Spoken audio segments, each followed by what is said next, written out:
ॐ सोमनाथाय नमः।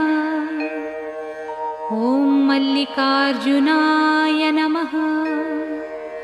ॐ महाकालेश्वराय नमः। ॐ ओंकारेश्वराय नमः। ॐ वैद्यनाथाय नमः। ॐ भीमशङ्कराय नमः। ॐ रामेश्वराय नमः। ॐ नागेश्वराय नमः। ॐ विश्वेश्वराय नमः।